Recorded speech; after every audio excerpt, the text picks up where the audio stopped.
Welcome, guys. I have not really done a review of a game trailer. I think maybe once, and I think it was to probably regarding Cyberpunk or something like that, because I know there were some mixed reactions before Cyberpunk was released, and the reviews were very sort of shrouded in what do you call it? Sort of some mystery because they didn't really give a proper gameplay. And oh yeah, it was Gamescom. I remember now. I was actually watching Gamescom, and things didn't really go well. The reveals were not very good, and they gave a lot of trailers without proper gameplay. But Hogwarts Legacy, though, this Harry Potter game that everyone has been looking forward to, I think for 2 years now. So when they announced they're going to move the game, of course everyone is upset, but everyone thought, hey, you know what, it might be for the better, because if they are moving the game and if it gets better as a result, I mean, why not, right? But that wasn't just it. They gave us a trailer a few days back, and then they released the gameplay as well. And man, it looks absolutely amazing. So Podkey Games, Visiting World, sure. Uh, the graphics, first of all, I think it's great. Is really good graphics for a video game. I don't think they need to overdo it to make it too realistic or whatever. I think this is good. For two things. One reason is performance. You want the game to have a good performance, and so lowering the need for realistic graphics and water effects to some extent actually helps so much more, because your experience in the game is improved so much better when your performance is good. Secondly, it gives you the feeling that you're playing a game instead of doing some kind of a real world, sort of realistic kind of VR experience. That's not what they're going for. They want you to feel like you're playing a game. And man, I think this is one of the best gameplay reveal trailers I have seen. Like, first of all, they give you a good gist of, the world around, the world building involved, and just the feeling of it being Hogwarts. They let you know that this is Hogwarts in a much older era. A unique time, and the fact that you have the ability to manipulate ancient magic and whatever, and how there are these sort of goblin gangs who will probably be your enemies, and we also see certain degree of violence in the way that the duels take place. And I feel that maybe I'm not sure whether they'll have a gore filter or whether they'll even have blood at all. I would like it if they have a gore filter, just so that those who don't mind the blood can actually decide to make it more realistic for themselves, because in an actual duel, like even if someone uses a move like Defendo or Reducto or whatever, and it does do a lot of damage in the explosion and something like that, it will definitely cause bleeding. And I see no reason why this game should, try to hide that fact, because yeah, realistically they can totally allow it and just put a filter over it. So yeah, we'll see if that is the case. But aside from that, the atmosphere looks absolutely amazing. As you can see, the graphics for creating the characters, I think, are just nice. They don't need to overdo it. The background looks absolutely superb. Everything feels really beautiful. I think the best. I think these graphics are pretty much the best you can get out of a game these days. And yeah, okay, that's the first thing, right? They give so much. Actually, they reveal quite a bit. I would have liked it if they held back a little bit and just showed us a little bit of gameplay just to give us a taste. But they actually go into detail about just how much of depth there is to using your skills, and to dueling and using your abilities in the fight. So look at this. This is like, I think, some kind of practice duel where you can just try out, and you probably got to do it as part of the class. But you eventually learn to brew potions, and yeah, the puzzle solving, I am super excited. I love these kinds of, yeah, puzzles, especially the time I spent in Jedi Fallen Order, just going around and solving these puzzles and finding these mysteries. And you know me, I mean, I love Stardew Valley because of all the Easter eggs and stuff. So it'll be super cool, and I'll feel so much at home because hey, it's Hogwarts, it's everyone's childhood. And look at this. This is amazing. This is so well done. Like, this is even better than any of the films or the books, because you can actually see and experience moving around in any direction you want in Hogwarts. Like, how cool is that? You read a book, right? you get to picture it in your mind. But here you can actually see it, you can actually feel it, you can decide where you want to go, what you want to play around with, where you want to explore. And I think that this is a gift to mankind, honestly, because of how amazing this looks, on top of the fact that you have this ability to free roam and decide your path, and you probably get some quests. And I'm sure the story is going to be amazing, because look at this, there's so many things going on, just going from scene to scene. There's not one scene that they are repeating here, because they want you to feel just how vast and deep and progressive this game may feel. And I think it's going to be absolutely amazing. Look at this. Wow, this is amazing. Especially when I saw this shot. This gave me some serious God of War vibes, but this shot of him just walking and exploring. I'm sure this is a cutscene or whatever, but it's so beautiful. It's so gorgeous. Look at these worlds. Man, this is super, super cool. So Goblin Rebellion. Looks like the goblins are going to be our enemy in this era, which I think I'm fine with, although I don't want it to be too much of a racist thing. Because, goblins are another species of creature, and just because they are another species, putting them as the villains and the enemy, yeah, okay, whatever. I would like a dark visit. I think there probably is a dark visit, and maybe the Goblin Rebellion is to do with some kind of agenda with the dark visit. At least I hope it's what it is. Because even in this time, like, look at this, this is really cool. The shot of this goblin, fighting while using his other hand to cast a spell, because, as a goblin, it's able to do that, right? So it's pretty cool. Normally we see house elves, but to know that these goblins are also in the battle and they're using magic and they're so powerful, I think it's pretty impressive. Yeah, but aside from that, we do know there are humans as well who are also possible enemies. And yeah, this is also an era where the Elder One exists, where all of these stuff in Harry Potter lore. I'm sure there's gonna be so many Easter eggs, so many references, and it's gonna be super amazing. But look at these battle sequences that they show. You know, the only thing that I think looks a little bit disappointing here is how the AI, the AI of the people attacking you, as you can see here, they're just standing around doing near nothing.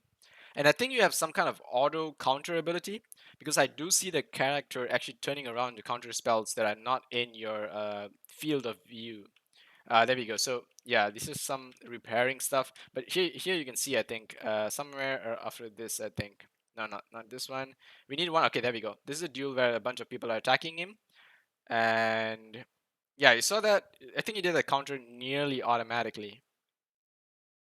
Yeah, I think the time slowed down a little bit there, but more than often I see the main character actually doing some counter curses automatically. I'm sure there's some kind of passive tree or something like that, which I'll be super excited about, to know that you can master abilities that maybe allow you to counter one spell automatically every few seconds, and then you gotta deal the rest of it manually.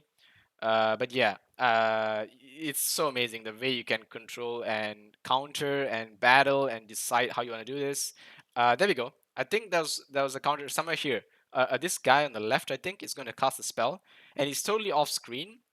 But I think you'll see him count. There we go. That's the counter. Yeah, there we go. It's either is a counter, or I think it's just an automatic targeting after this guy is defeated. So I think at this point this guy is defeated. Yeah, this point I think is dead or something, and then continuing to attack, because I see the R1 show up here, and I'm not sure if that's no. That's actually like a R1 is probably to control like what do you call this? An object there? Yeah, probably to move that object around. But yeah, I think the moment he lifts up in the air, and yeah, I think this is where he dies, or knocks out, or however you want to look at it, PG-13 or 18. And then here, I think continuing to attack engages this movement. It's either that or it is a counter attack. But yeah, regardless, it looks super cool because you saw that, like, he dodged the spell without even seeing it. So I'm not sure how they decide when to dodge. Okay, there we go. We actually get hit here. And I'm sure there's difficulty as well, because this is a complete single player experience, so there's going to be no power creep. And I'm sure that one day they may even have, a taste of PvP per se. Maybe even a second game, maybe even a DLC for PvP or whatever. Because this looks super cool and super amazing, and PvP would be pretty awesome.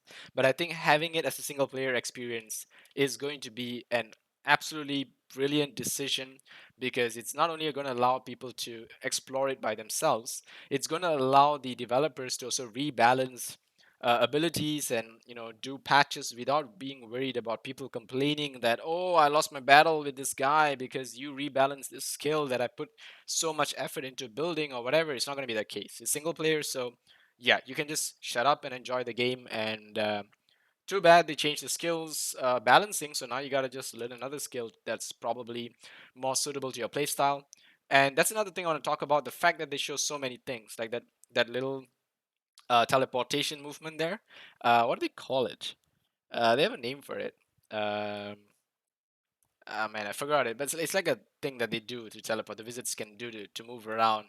They turn into like a cloud of smoke and they can teleport around. The Death Eaters do it in the Harry Potter films, and in the books especially, you see a lot of people do it. So yeah, but it's not the same as completely teleporting. It's like moving short distances. But yeah, the dueling is pretty amazing. And yeah, there we go. So here we actually see the talents and abilities. So we see talent points here. So I'm sure this is like your basic spell casting, like dueling or something. Probably I don't know, memorizing spells, learning things, potion making, those sorts of things. And completing challenges, as you can see, will probably level up different parts of it. And then we have traits, upgrades, appearances, super cool. Potion making, super fun. The fact that it's going to give you a boost, probably you have a vial to throw at your enemies. I'm not sure how you're going to switch these things, whether it's something you can take and carry it in one hand as you go, because I don't see the player actually using more than one handheld item at a time. So I'm not sure if it's a single thing that you can use. You got to decide before you go out to explore, or something you can switch mid combat. Although it makes sense if you can't switch mid combat, because it doesn't look like you have the largest pocket in the world to carry everything. So there is that. And also the fact that you can actually pick your house at the beginning, right? And all that. Like basic stuff is things that people wish that was in the game that's actually there. And the gameplay reveal actually shows you that. I think this is the most perfect gameplay reveal I've seen in, I don't know, the last decade. I think I dare say. I think like in 2010, probably before that, when when The Last of Us was coming out, and God of War came out, when those sorts of games first came out, I think there was a lot of things that it really showed you in the gameplay reveal, and it was all up to expectation. And of course, there are basic stuff like GTA that doesn't disappoint. There's some QA, quality of life, sorry, QOL, that of course improves from time to time. But generally, we get like massive trailers of AAA games, and they don't deliver. They don't have the gameplay to show you a full, complete experience. And I think that Cyberpunk was one of those really bad experiences that people had.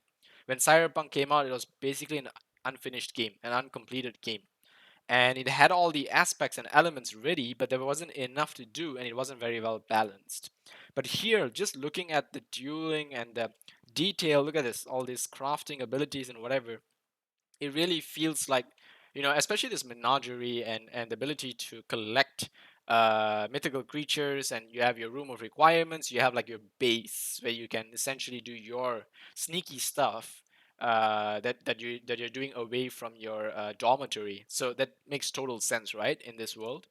So yeah, yeah, I think the detail and the thought put into this, and just the effort to make this amazing, amazing gameplay reveal. Well, kudos to the developers, kudos to the designers, the people in charge of music and art. I'm sure all of it will be amazing, and I really can't wait to listen to more of this music. I wish I could play it in the trailer for you, but I know that YouTube is just super cruel these days. They don't allow me to do, like, I don't know how Watch Mojo can get away with the top 10 list of songs. I wouldn't be able to do that any day in my life. Actually, I don't think Watch Mojo does that, but still, I would not be able to get away with that. So, I unfortunately I can't play the music for you guys, but the trailer does have some pretty awesome music, and it has the basic theme as well. But I think more importantly, we're gonna get some even more amazing music as we go through these beautiful shots that flying in the end. On top of flying with the broom, the flying in the end, especially with the what do you call this? Oh man, what's the name of the thing? Horror. Oh no, it's not. It's not a. It's that flying creature. It's not a Pegasus or whatever. But anyway, yeah, it's gonna be super cool, super amazing. There's so many things that I've forgotten in the Harry Potter lore. I've read all the books, watched all the films. I got a bunch of collectibles as well, but it's been such a long time. It's been a thing of my childhood, and I haven't really thought about it for so many years. But I think this is going to reignite that whole, portion of love I have for this visiting world, and I think it's going to be absolutely amazing. So yeah, I'm really looking forward to it. I hope you guys are too. I mean, who isn't, right? This is one of the coolest gameplay reveals. So detailed, so well done, so well put together. A bit of story, a bit of the experience, a bit of everything actually, and really tells you that it's a very well thought out, very well put together game. So can't wait to do that. That looks super cool. So anyway, that's it from me. That's just my little review of this amazing gameplay reveal of Hogwarts Legacy. Can't wait for it. I'll be definitely playing it on PC, and I hope you guys will be too. Because yeah, I mean, obviously it looks super amazing. Obviously it's going to be super amazing. I just hope that there's no other hiccups further from, in order to delay the game. I think it will be out in just a few months, so it's a really good time to drop the trailer or the reveal and not have us wait too long. So I think it's a good amount of anticipation, and I'm sure the pre-orders are already going crazy soon. See you guys. Take care.